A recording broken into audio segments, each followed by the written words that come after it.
A ver, pensemos en esto. ¿Qué es lo que hace que una experiencia de aprendizaje funcione de maravilla? Y quizá más importante aún, ¿qué hacemos cuando simplemente no funciona?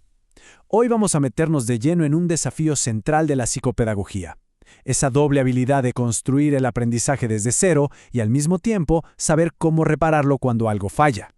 Para eso, vamos a analizar dos roles que todo profesional en esta área debe sí o sí dominar. Estas son, sin duda, las preguntas del millón en nuestra profesión. Y la respuesta, les adelanto, no es una fórmula mágica. Más bien, se encuentra en entender que un profesional de la psicopedagogía tiene que ser como un actor de método, capaz de interpretar dos papeles muy distintos, pero que, al final, se necesitan el uno al otro para que la obra funcione. Bien, esta va a ser nuestra hoja de ruta. Primero, nos vamos a poner el casco del arquitecto para entender cómo se diseña el aprendizaje y cuál es la anatomía de un buen objetivo. Después, vamos a ver qué pasa cuando ese plan, en apariencia perfecto, se estrella contra la realidad. Y es ahí donde vamos a explorar el proceso de intervención, para finalmente unir estas dos facetas en una síntesis muy poderosa, la del arquitecto y el médico del saber. Perfecto. Entremos en materia con el primer gran rol. Imaginen al psicopedagogo como un arquitecto. Su trabajo no empieza el primer día de clase, no, empieza mucho antes. Se trata de diseñar de forma proactiva, de planificar con un rigor casi milimétrico los objetivos. En esencia, es crear un plano maestro para que el aprendizaje ocurra de la forma más estructurada y, digamos, predecible posible. Esta idea, que suena un poco teórica, es la base de todo. En el mundo de la educación, esa forma racional y organizada se materializa en algo súper concreto: los objetivos instructivos. Son, literalmente, los planos del edificio del conocimiento. Definen la estructura, los materiales y, lo más importante, el propósito final de toda la construcción pedagógica. Y aquí llegamos a un concepto clave. Ojo con esto, el objetivo como categoría rectora. ¿Qué significa? Que no es un simple trámite, no es un papel que hay que llenar, no. Es el pilar maestro. De él, y solo de él, se desprende todo lo demás. ¿Qué contenidos vamos a enseñar? ¿Qué métodos vamos a usar? Y, fundamentalmente, ¿cómo vamos a saber si el aprendizaje de verdad se logró? Todo, absolutamente todo, nace de aquí. Ahora, claro, no cualquier objetivo nos sirve. Para que estos planos sean efectivos de verdad, tienen que cumplir con ciertos criterios que son indispensables. Deben ser lógicos, precisos, concretos. Tienen que ser realistas, o sea, factibles de alcanzar, y pertinentes para la persona que está aprendiendo. Y sobre todo, y esto es crucial, tienen que ser evaluables. Porque si no podemos medir si un objetivo se cumplió, entonces seamos honestos, nunca fue un objetivo real, fue solo una buena intención. Entonces, ¿cómo se ve por dentro uno de estos planos maestros? Vamos a hacerle una especie de autopsia a un objetivo instructivo. Al desglosarlo en sus componentes, vamos a ver toda la ingeniería que se esconde detrás de lo que parece una simple frase. Lo que vemos aquí es la increíble rigurosidad que hay detrás de un buen diseño. Fíjense bien, un objetivo bien formulado no es solo una declaración de intenciones. Es un sistema completo que responde a preguntas críticas.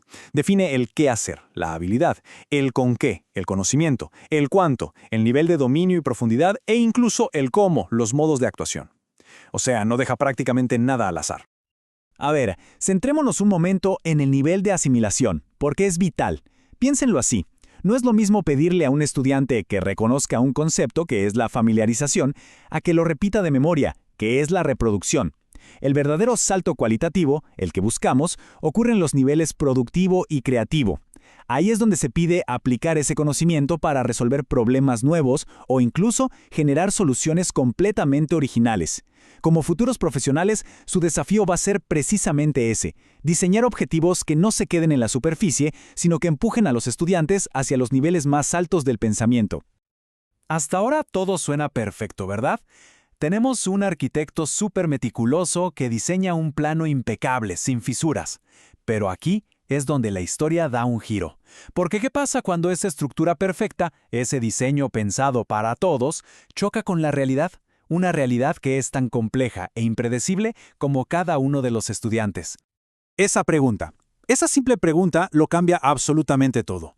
Nos obliga a reconocer que un plano maestro, por más brillante que sea, es un diseño general.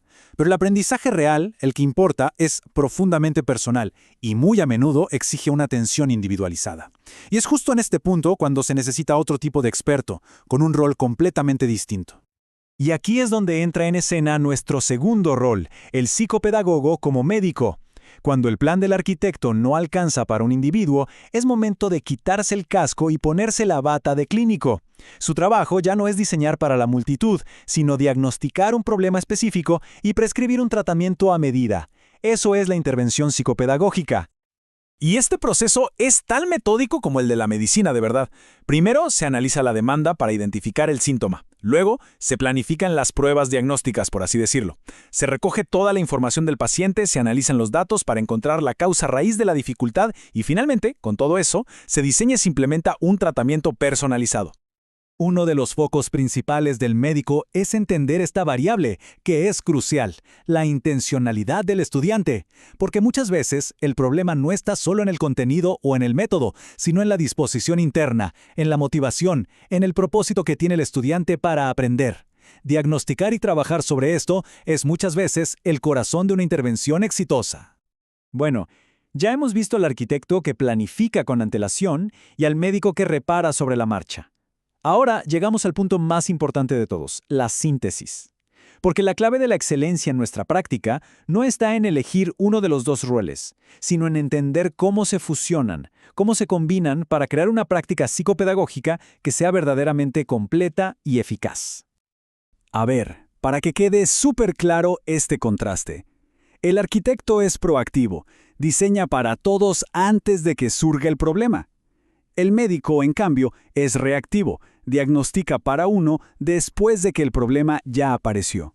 Como ven, no son roles opuestos, para nada. Son las dos caras de la misma moneda. Un sistema integral que busca apoyar el aprendizaje desde todos los frentes. Y esta es, quizá, la conclusión más importante que se pueden llevar. La verdadera maestría en este campo no se trata de ser una cosa o la otra. Reside en dominar esta dualidad. Tener la visión panorámica del arquitecto para diseñar sistemas de aprendizaje sólidos y al mismo tiempo la agudeza clínica del médico para intervenir con precisión y empatía cuando un individuo lo necesita. Así que les dejo con esta reflexión final, para que la piensen a lo largo de su formación. La carrera en esta disciplina implica, en el fondo, desarrollar una doble identidad. La pregunta no es si deben ser arquitectos o médicos. La verdadera pregunta es cómo pueden cultivar las habilidades de ambos para convertirse en ese profesional integral que el sistema educativo necesita tan desesperadamente.